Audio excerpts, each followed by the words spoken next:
everyone. I'm Kaela Hansen, your co-host at the One Soccer Nation podcast. Today I have the pleasure of interviewing Samantha Rosette. Samantha is a professional soccer player at Brooklyn FC. Thank you for taking the time today. How are you doing? I'm doing great, Kayla. How are you? I'm good. You had training today? How was that? Yeah, it was good. We got to train in our home stadium. We had our home opener this past weekend, Mhm. and we have another game on Wednesday. That's So exciting. yeah, big week. Yeah, very busy. Who do you guys play against? Dallas United. Dallas. How are they doing? They're doing well. Hmm. In all honesty, they beat us 6-0 the last time we played them last Hmm. week. So we have some redemption to do. Hmm. So your home opener was against Dallas. No, our home opener was against Fort Lauderdale Hmm. 2 days ago. And then we had played Dallas like the game before that. So it was Got you. Dallas, Lauderdale, and we played Dallas again. Got you. How was your home opener? It was awesome. Hmm. In terms of fans, ambiance, like it was amazing to be at Coney Island at Maimonides Park for the first time. We did take an L, Hmm. unfortunately. But it was a good team performance, and we have a couple things we can grow from, and Hmm. this game with Dallas. So You can only go up from there, honestly, exactly. and then slap Dallas in the butt. I don't have any friends on that team, so I can say that. I'm all support for the East Coast, so. Oh, East Coast. Okay, so your journey in soccer has taken you across the globe, come from Kazakhstan to Lithuania to France, and now back home to Brooklyn FC. How have these international experiences shaped you both as a player and as a person? Yeah, I mean, I think first and foremost, like it's like opened my experience, my eyes, my whole world to different types of football, different types of people, different cultures. And I think that like obviously like also started a whole organization off of that experience, in TPN, but I think most like notably, like the way that it opens you up to experiencing different cultures and different types of football, it makes you so adaptable, which is so necessary in our game, and in our sport. So I think that that's one of the biggest ones for sure. Are there any like differences from like, because you've kind of played like in a bunch of different places, like fairly different places. Would you say like, what would you say are like the biggest differences, like maybe off the field and like on the field in all the places you've played in? For sure, I think in the US, like there is this really, really strong emphasis on team camaraderie and togetherness, which I really enjoy. Um, but it is more of a physical game, physical athletic game, whereas like, for example, my experience in France, super technical, like little one-touch passes in through the midfield, out, and so I think that I really enjoy that style of play. I also enjoy the US style Mhm. of play and kind of finding a mix between the two. But yeah, it's just, and then when I was playing in Kazakhstan and Lithuania, like it's different because in those countries that are less women's football developed, like their domestic leagues are not as strong. Maybe there's like one or two teams at the top that are pretty good, and then the rest are Mhm. not as resourced and not as high level as a result. Um, in those, like, it's easy to get complacent, right, in those games throughout the year where it's like you're just playing any way that you're gonna get the win. You know what I mean? Mhm. So I think that having that consistent high level is one really big difference, and then also like just style of play and emphasis on the team. Those are, I mean, it's different everywhere you go. No, I agree. I definitely feel like going from like college soccer in America, then going to Europe, and now being back in North America again, you can definitely see like the differences, I feel like across the globe. Like I agree with you. Like I feel like in college soccer, it was a lot more about like physicality and how fast you are and stuff like that. And then I go to Europe and I definitely feel like it's more about like your footy skills, your technical skills and stuff like that, which I enjoyed a lot. Like I feel like I'm more of a technical player. Me too. And then coming back to North America, I feel like, you could probably like agree as well. I feel like it's like a little bit like a blend of both because like, obviously to compete in North America, you have to have like that speed and agility and strength. But I feel like people are coming from already having so much experience somewhere else that they're also bringing, their technical skills and like what they've learned from those teams too. So I feel like it like reaches a completely new level. Yeah, I completely. Um, yeah. So Brooklyn FC is the first professional women's soccer team in New York City, and you've spoken about how special it is to be a part of this inaugural team. What does this opportunity mean to you, and how do you hope to contribute to the club's legacy? I mean, it means everything. Like, I'm from New York City as well, so to be a part of the first women's professional team in the city proper, is just a dream. I grew up wanting to go to games and didn't have a women's team to go watch. The highest level that I could go watch in the city limits was college. And then I had to travel outside the city to be able to see Sky Blue or another college team or something like that. Um, so I think that having that representation, having that accessibility for young players, young kids, young girls that are growing up in New York City. I mean, it's the biggest city in the world, and to not have a city within the limits that people can get to on the subway to go watch, it just has to be done. And so to be able to be a part of that is really huge for me. And I just want to leave a legacy and make sure that it's a lasting positive one that, you know, it's not a one-off, right? We want this to be something that's sustainable and something that lasts and gives back to the community and turns over and turns over and turns over. And it's not something that lasts for just a few years. We hope it lasts for a really long time. Mhm. And I'm part of building that foundation right now, so it feels really special. Yeah, that's the amazing thing too. I feel like you get to be a part of like the first ever team that's like building this. So like years from now, when you get to look back, you get to say that you were a part of that, first inaugural team that started this whole entire legacy. And I also feel like too, it gives like now younger girls look up to you so much, and now they can look and see like, oh, I can actually do this now and play in like my city or my country or like whatever it is. Yeah, exactly. I mean, So you're experiencing it right now. yeah, we're both experiencing it just in different countries. But Yeah. we're close. Yeah. We're really close. We're both on the East Coast experiencing it. Yeah, so I can like to an extent understand how you feel as well. And it is like a really amazing feeling and a big responsibility as well Yeah. to be a part of that first season. Yeah, absolutely. So you co-founded the Players Network to empower professional women's footballers. Can you share what inspired you to start this initiative and how it's helping players navigate their careers? Yeah, I mean, it was really born out of a need between my co-founders, Brienne Reed and Gabby Cuevas and I. We've played in 15 different countries. We have like 10 different countries. We have 15 years of experience between the three of us. And like it's been all over different levels with some like between the NWSL to like top league clubs to maybe not as high league, but playing in Champions League, like all over the globe. And so in having discussions around our struggles in navigating the women's professional world, between contracts, between teams and stuff like that, we found that we really just wanted to create a space where players could tap into the collective power of other players. And really just like have a place where players can help one another navigate this process. We found that the best advice, sometimes the best opportunities that we got was through our friends or our friends' friends.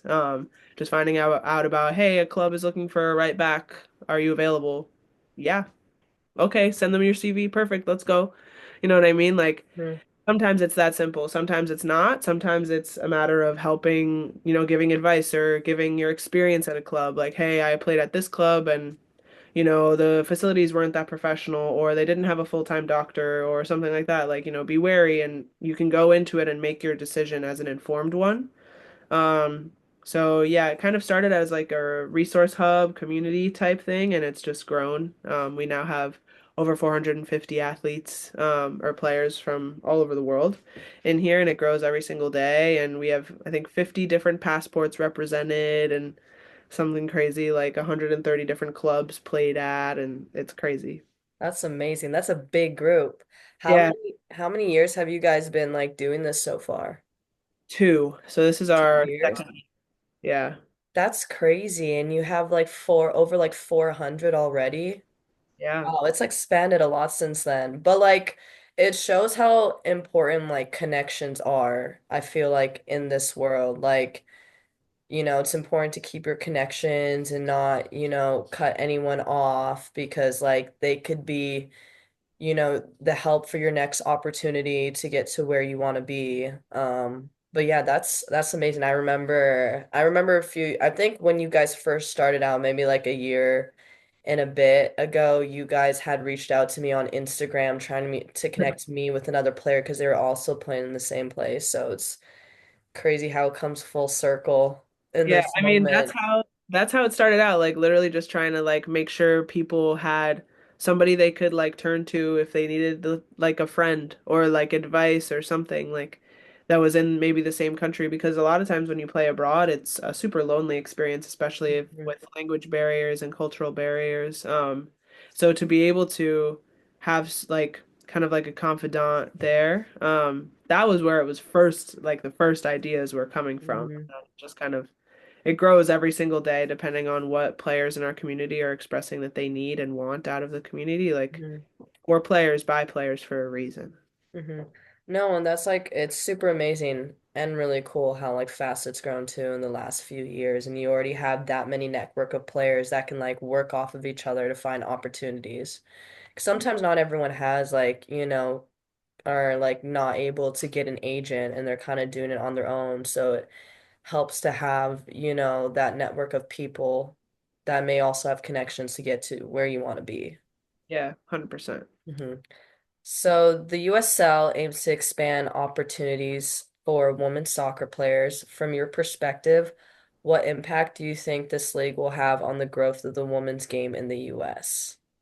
I mean, it's huge. It already has created such an impact. I mean, we did the numbers at one point in for TPN. I think there's over 1,000 and just Division One NCAA players that graduate every single year, just graduates.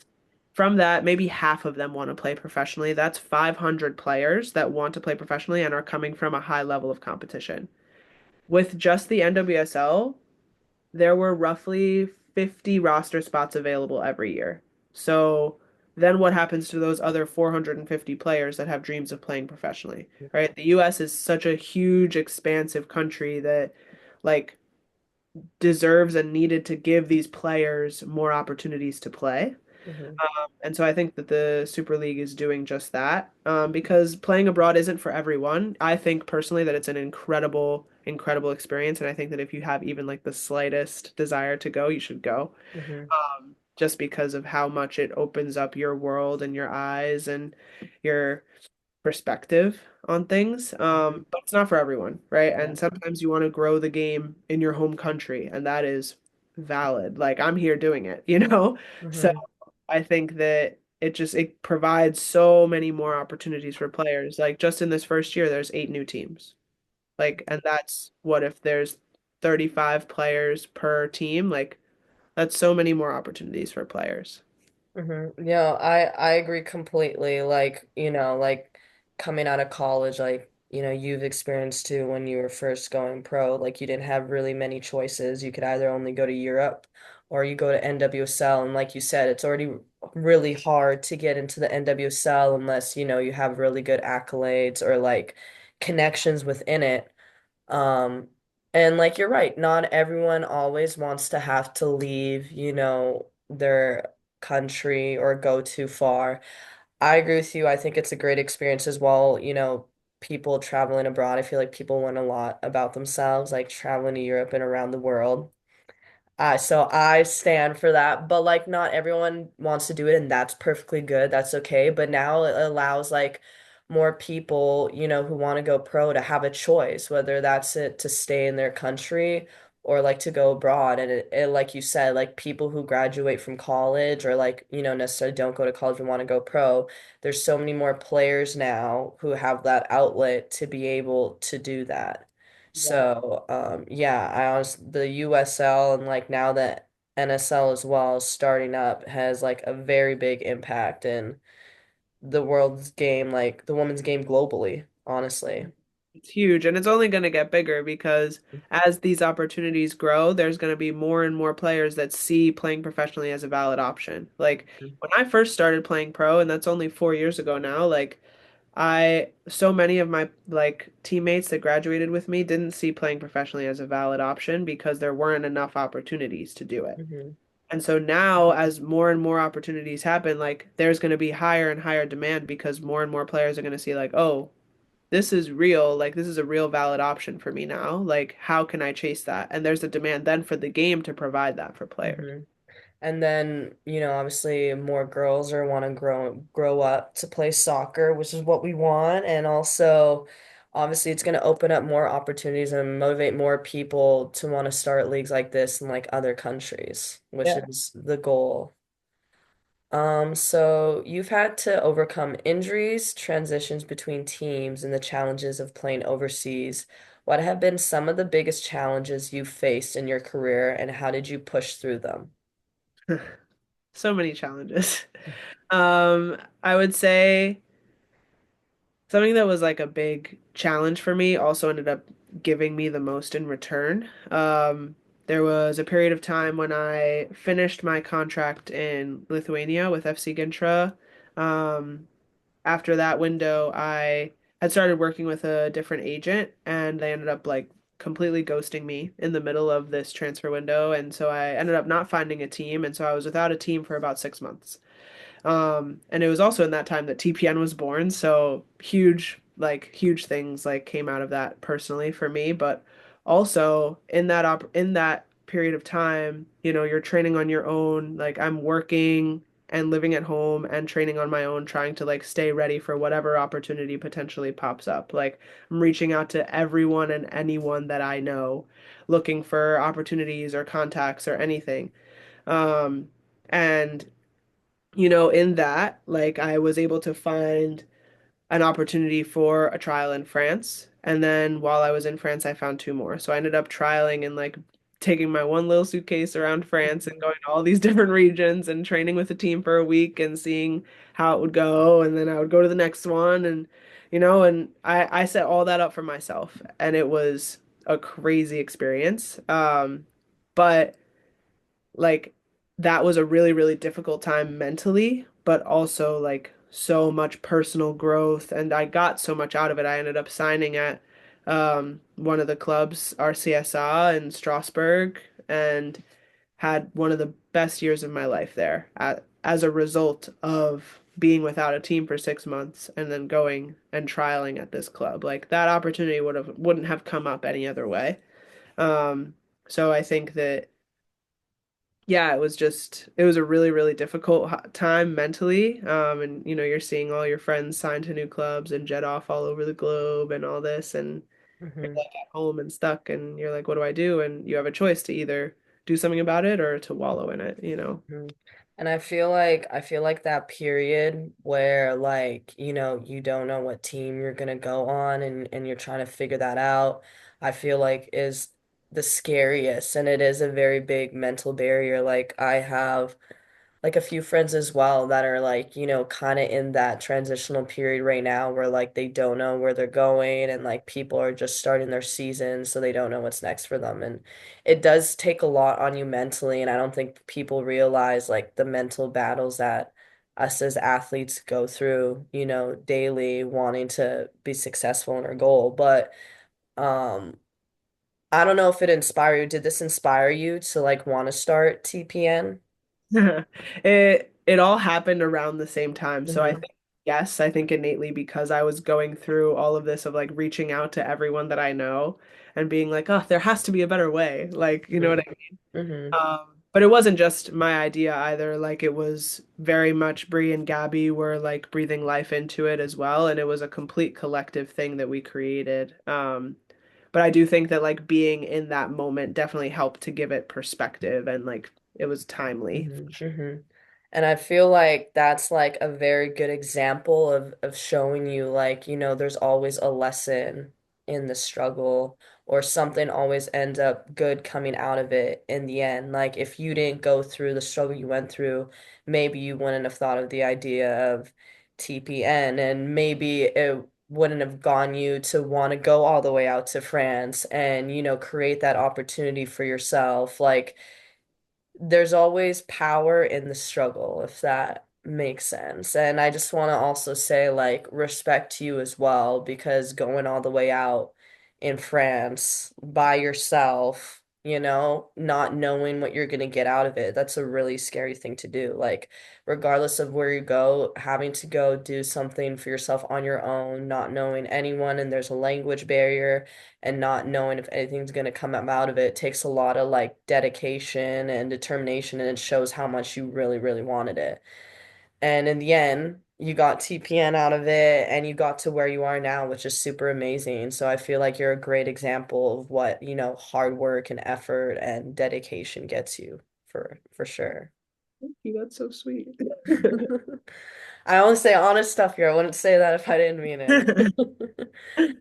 it. So representation is a key theme in your work.